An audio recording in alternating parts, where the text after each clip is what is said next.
Hello friends, welcome back to my YouTube channel. My name is Michelle Fondin and I'm the author of Twin Flame Romance, The Journey to Unconditional Love, available now in paperback, Kindle, and now on Audible books. I will actually put the link right below this in the comment section for the Audible copy because I know a lot of you have been actually waiting for the Audible book version of Twin Flame Romance. If you are currently reading Twin Flame Romance and you bought it on Amazon, go ahead when you're done, leave a review if you would be so kind, and take a screenshot once the review is up and email me at michellefondinauthor@gmail.com and I will send you a courtesy copy of Chakra Healing for Vibrant Energy on Audible. So you'll get a promo code to get a free download copy of this book, which is worth about, $16 or $17. And that's just to say thank you for leaving a review for Twin Flame Romance. So if you're new to my channel, thank you so much for joining me. Please like and subscribe to the channel below. Today we are talking about, is love really that blind with Twin Flame Romance? Or do you just see your divine masculine or divine feminine with ultimate perfection? This is the ultimate sign. So of course I have done the 14 signs to know if you're in a twin flame relationship. If you have not yet seen that video, go ahead and check that video out. It's the top video, actually the top uploaded video on my YouTube channel. And the one I did 2 days ago, how to really know if the person that you've met is your twin flame, that's another video on signs. So this sign I actually forgot to include in that video, which must mean something. It must mean that this sign actually warranted its own video. Go figure. I don't know. I just follow this stuff that I'm led to do.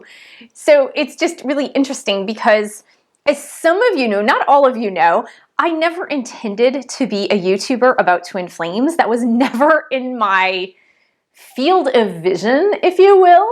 I started out as a YouTuber supporting all of my other nonfiction health and wellness books. I'm a health guru. I am an Ayurvedic practitioner. If you don't know what Ayurveda is, go ahead and just look up the word Ayurveda. I'm a meditation teacher. I'm a yoga teacher. I talk a lot about integrative health. And so really that's my jam, you guys. That's my thing. And I just followed my angels and guides guidance around January or February of this year. So actually I got the guidance around January. When I had first really started integrating what twin flames were about. Now, the interesting thing is, I didn't really know what twin flames were about until early December, around my birthday. My birthday is December 2nd, Sagittarius. And I didn't really understand until my twin and I were in separation. And I learned a bunch of stuff really quickly, but then my angels started sending me messages. And as you know, that when you are activated by your twin and your twin is activated by you, that a lot of your spiritual faculties will be opened up wider. So I've been psychic my whole life. You know this from other videos, but I really honed in on my gifts probably around 2016. So I never really believed that I had gifts. I just thought it was a thing. I just like, oh yeah, I have really good intuition. I just thought it was a thing. I didn't like the word psychic. I thought it was weird. Like I thought it had a really, really negative connotation and it kind of freaked me out a little bit. So it wasn't until around 2016 that I started opening up to my gifts and I realized that it was actually a gift. It wasn't something weird or something to be feared. And in December, January of this past year, so 2018 going into 2019, my intuitive capabilities they skyrocketed. I mean, it was weird, but it often happens with twin flame connections, especially if one of the twins is already really, really awakened on the spiritual journey, that will often happen really early in the journey. And that's what happened to me. So I get angel messages every single morning for myself. And I was guided by my angels and guides to do YouTube videos on twin flames. Now, granted, I had really only just learned about twin flames the month prior, and I was really reticent. I was like, I'm not ready. I should probably wait till my twin and I are together in reunion. I really shouldn't do this. Like, I know I'm not supposed to be doing this. It sounds hypocritical. It just doesn't sound right. because we're not together. So for me, I felt like a hypocrite. And my angels, like every single day throughout January and into February, they were like, nope, you got to do this. You got to do this. You got to do this. And I was just like, I don't even know what I'm doing. And it was more of a leap of faith thing that my angels were just like, you need to trust us. We're going to give you the information you need. You need to trust us. You need to go out there and do it. So that video, the 14 signs to know if you are a twin flame, let me tell you this, I was so scared. That was one of the first videos I produced. It was probably maybe the second or third, but it was like one of the first that I produced.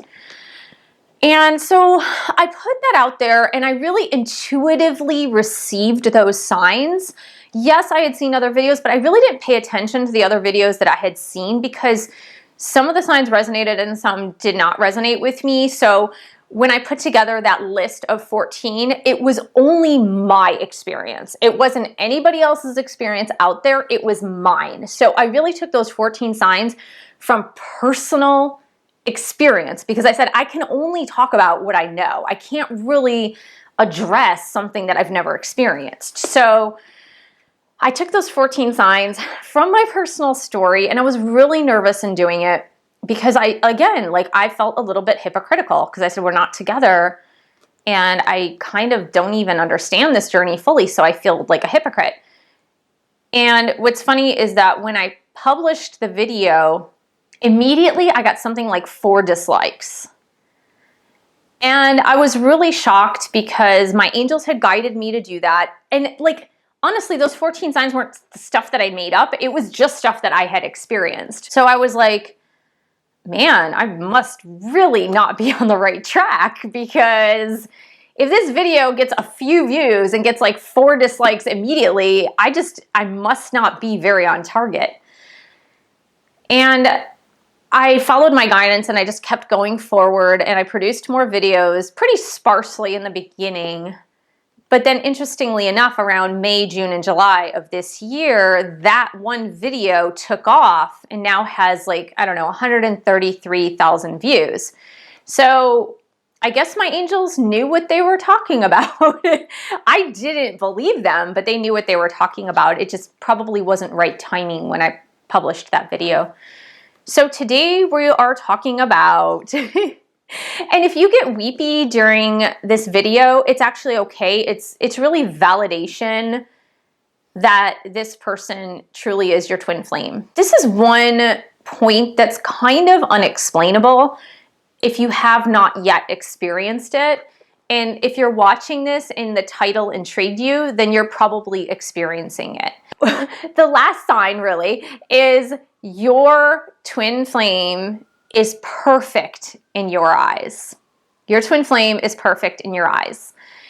And you've all heard the expression, love is blind. When you are initially infatuated with someone, oftentimes, if it's a butterfly feeling, if it's infatuation, in Greek love terms, that's really referred to as eros, which is really that more romantic, sexual, erotic love. Oftentimes, when you are in the beginning of that connection, you feel that. You feel like, oh my God, this person's so perfect. I love them so much. Like you have that feeling of falling in love with them. And then a few weeks down the road or a few months down the road, you start to see all their faults and you're like, yeah, maybe they're not so perfect. And then like, if you're in a karmic relationship or a relationship that's maybe codependent in nature, you start to want to change them. And then inversely, they want to change you. And then it gets really ugly sometimes because what you started to see as perfection quickly downgraded into like, oh, I wish you wouldn't do that. And I wish you wouldn't do that. And I wish you would look like this and wear this. And, you know, and it's like, it becomes all this like nitpicking and seeing each other's faults and seeing each other as not being perfect. And that is something that often happens in relationships. Now, inversely, in a twin flame connection, are you ready? You see your twin flame as a perfect being of divine light. Now, what does this mean? This means that you see them as this whole being of ultimate and infinite perfection all the time. Now, That doesn't mean your love is blind. Honestly, it doesn't. And here's why. Because at the same time, when you meet your twin, you see all of their perfections, and at the same time, you see all of their imperfections. So everything is kind of unfolded and revealed to you at the exact same time. Now, it might take a few weeks, but it's not like you are completely blinded to the fact that they have shortcomings. You're not. This is totally different. It's like you instantly see all of their insecurities, you instantly see all of their shortcomings, and you instantly see everything that is amazing and wonderful about them. And combined with both of those things, you still feel that they are the most perfect human being on the face of the planet. And that sense, that feeling of, oh my God, my divine masculine, or if you're a divine masculine, my divine feminine is the most amazing and perfect being just the way they are, the most perfect being on this planet. And after my activation with my twin, I felt that, like the flood of that, oh my God, he is so perfect. Like I felt that immediately. And it was weird because I tell you in my story, in Twin Flame Romance, The Journey to Unconditional Love, I tell you that he was not my type. He would not even be on my radar at all. Not my type. And we weren't exactly in a position to foster a romantic connection. It wasn't even like on my radar at all. Romance wasn't on my radar, none of that. But as soon as we had that activating conversation together, it was an instant, oh my God, he is the most perfect human being on the planet. And what's funny is that even as I was saying he is the most perfect human being on the planet, it was unfolding that I was also seeing his shortcomings. But that sense of he is the most divine and perfect human being on the planet just continued. And it grew and grew and grew and grew and grew, and it never stopped growing.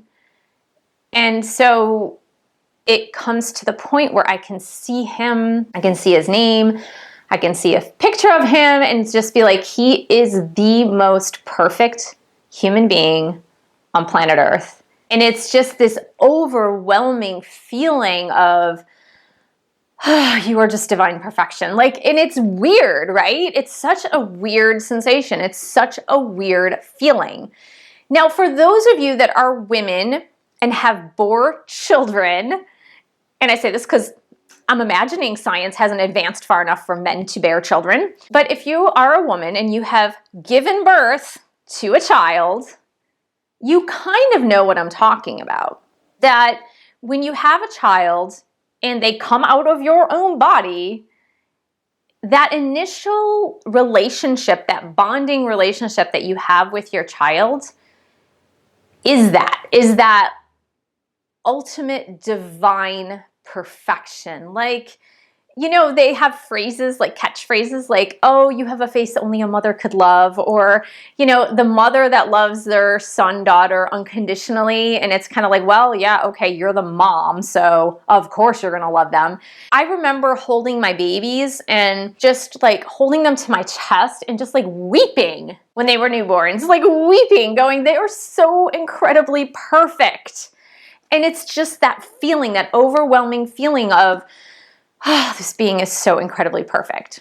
But here's the thing, with your twin, that never subsides. It only grows. It only grows that they are the most perfect human being on the planet. Now, they might do things that annoy you. They might do things that upset you. They will never, okay, and this, I've said this before in many twin flame videos, and I want you to understand this. Your twin flame will never outrightly hurt you with intention. Your twin flame is so connected to you on so many levels that to hurt you would be like cutting off one of their own limbs. And so if you are being hurt, like intentionally hurt by your twin flame, that is not your twin flame. Your twin flame will not intentionally hurt you. They might hurt you by omission. They might hurt you by saying the wrong thing at the wrong time, but that just means they're human. It doesn't mean that they're like intentionally trying to criticize you, hurt you. And that's another thing, you guys. Honestly, that's another thing about twin flame connections. And I want you to understand this about divine perfection, okay? This vision of divine perfection, okay? You've got to understand this. Your twin flame will never criticize your body type, your fat levels, your cellulite. They will never criticize your hair color, your eye color, the clothes you wear, the job you have. They will never, ever, ever, ever, ever do that. They accept you fully for who you are. And if there is a lot of that criticism going on, that is not your twin flame. That is not your twin flame at all. So they might help you with life improvement if you ask them, but not criticism. They will not do that. I just know this, A, from my twin flame connection, B, from other twin flame connections for my clients, people I read for, but C, like I said, the vision that you guys have with your twin in the beginning is everything good about them and everything bad about them. You see this as a full field of vision, and that is why this connection is so vulnerable. That's why men run, or divine masculines run. They could be women, divine masculines running, but that's why they run, is because they know, they can see it in your eyes that you see everything about them, that you see all the good and all the bad, everything. And that makes them extremely, extremely, extremely vulnerable. Now, they see all that in you too, right? They see all the good and all the bad in you. And the interesting piece is that throughout my entire relationship trajectory and all my previous relationships, I have always been in what they call fixer-upper relationships, meaning that either I was in a relationship where I wanted to fix the guy, or I was in a relationship where the guy wanted to fix me. So it was never a full-on acceptance. There was always some like hardcore criticism and non-acceptance going on both ends. When I met my twin and when I saw everything that he is, all the good and all the bad at the exact same time, and I saw how incredibly perfect he is, like he is so incredible and so incredibly perfect. I never, not once, had any desire to fix him, ever, ever. I never, ever, ever had that inkling. Never had that drive, never had that inkling, never. All I felt was that I totally accept him as he is, who he is right now. I totally accept everything that he is. All of his great qualities, all of his shortcomings, everything. I accept it all. And I have never, ever felt that for anybody that I was in a romantic connection with, ever. It's always been a fixer-upper on one end or the other. And that is the way your twin feels about you. So if it's a true twin flame connection, they feel that you are divine perfection. And so they see all the good, they see all the bad, and they don't want to fix you. They just accept you for who you are. There's no fixer-upper relationships going on there. And so when I say that they won't hurt you and they won't criticize you, it's that they're not trying to fix you because they totally accept you for who you are. And that is, I believe, the most poignant sign of a twin flame connection. And also one of the reasons why separation must happen because the fixer-upper part is happening separately. The fixer-upper part is not happening together. The fixer-upper part is happening separately so that I, as a divine feminine, have to realize my own fixer-upper stuff in myself. My divine masculine has to realize the fixer-upper in himself, meaning like he has to work on himself, I have to work on myself, then we come back together. Same thing with you guys. If you are divine feminine, you work on yourself, your divine masculine works on himself, and then you come back together. So there's no criticism. There's no, oh, I wish you would change this or that or this, the other thing. There's no, you have this many flaws and like lining them up and I have this many, there's none of that going on. It's not happening, you guys. That is not a twin flame connection. Now you will aggravate each other into finding your own flaws, but that's not happening from the other person. That's happening from a mirroring back to yourself. Does that make sense? So just know that when you do see the flaws in your twin flame. Now, I know some of you, even though you love them with that divine perfection, some of you see some really grave flaws. And we are speaking about things like addictions, things like dishonest behavior, maybe not with you necessarily, but with other people. Oftentimes, the best course of intuitive-based action that you see when you see those types of behaviors is to separate yourself from your twin, unless if they ask for your help in helping them overcome those really bigger picture issues. And it's never coming from a place of anger. It's never coming from a place of, I need to change you, and if you don't change, I'm not going to be there for you. It's coming from a place of love and compassion and understanding that that is part of their journey, overcoming that addiction, getting over dishonest behavior, whatever it is. That is like the biggest sign. You always see your twin as divine perfection, always. And you accept them fully for who they are. That's it. That's the bottom line, you guys. Nothing more, nothing less. It's just, that's honestly the crux of unconditional love. Is like, I unconditionally accept you for who you are. And doesn't everybody want to be accepted for who they are? Nobody wants to be in a situation where they feel like they're being fixed up, right? It's like you're not broken. Your twin isn't broken. You're not like a broken toaster oven. Keep that in perspective, you guys. Keep that in mind. To be frankly honest with you, if you mistakenly thought that a relationship in which there was that type of criticism and verbal abuse or emotional abuse or physical abuse or any other kind of abuse, any kind of like meanness, any kind of meanness, your twin will never be mean to you, ever. Never, never, never, never, never, never, never, never, never be mean to you. They might withdraw, but they are never mean to you.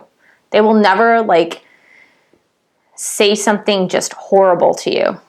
So that gives you some quiet reflection time today to really reevaluate the connection that you're in, to reevaluate whether or not you are indeed in a twin flame connection, and also to celebrate it. If you really see your twin as divine perfection, even in the midst of all their shortcomings, then you know that that is valid. That's something that's real. So thank you so much for joining me. Please join me on Tuesday nights at 6 p.m. Pacific for Twin Flames Q&A. If you want to book a reading with me, go ahead and email me at michellefondinauthor@gmail.com. So thank you for subscribing to my channel below. Hit the bell for notifications. Thank you for sharing this video with other twin flames. And thank you for supporting this YouTube channel. It really needs your pledges, your support. Buy a book or 2 or 3. You can pledge support on Patreon, www.patreon.com/MichelleFondin, or go to my Amazon store, which all the links are below. Thank you so much. Have a great day, and I'll see you in the next video.